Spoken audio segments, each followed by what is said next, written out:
پرانے وقتوں کی بات ہے کہ اکبر بادشاہ نے ایک بہت خوبصورت ہار اپنی ملکہ کو دیا۔ ملکہ نے وہ ہار کمرے میں محفوظ جگہ پر رکھ دیا۔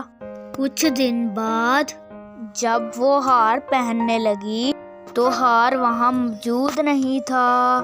اس نے اکبر بادشاہ کو بتایا۔ بادشاہ کی سمجھ سے یہ بات باہر تھی۔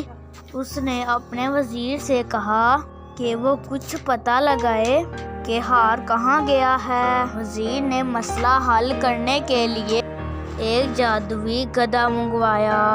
گدھے کو ایک کمرے میں کھڑا کر دیا اور سارے غلاموں سے کہا کہ وہ باری باری کمرے میں جائیں اور گدھے کی دم کو ہاتھ لگائیں۔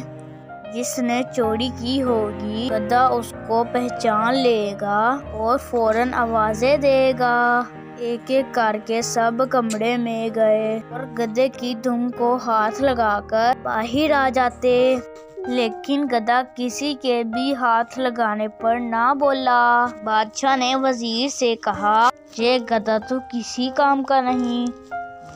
وزیر نے کہا ٹھہریے بادشاہ حضور، اور اس نے تمام غلاموں کے ہاتھ سونگھے اور پھر ایک شخص کی طرف اشارہ کیا کہ یہی چور ہے۔ بادشاہ نے کہا تم کیسے کہہ سکتے ہو؟ وزیر نے کہا اصل میں گدھے میں کوئی جادو نہیں، میں نے گدھے کی دم پر ایک خوشبودار عطر لگایا تھا۔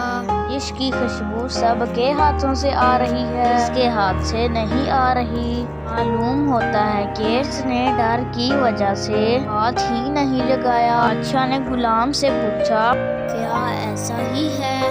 تو غلام شرمندہ ہو گیا۔ اس نے کہا واقعی اس نے ڈر کی وجہ سے ہاتھ نہیں لگایا تھا، اور اس طرح اس کی یہ چوری پکڑی گئی۔ اس پیاری سی سٹوری کے ساتھ اللہ حافظ۔ ملتے ہیں کسی نئی سٹوری کے ساتھ۔ پیارے دوستو، اگر آپ ہمارے چینل پر نئے ہیں تو چینل کو سبسکرائب اور ویڈیو کو لائک ضرور کیجیے گا۔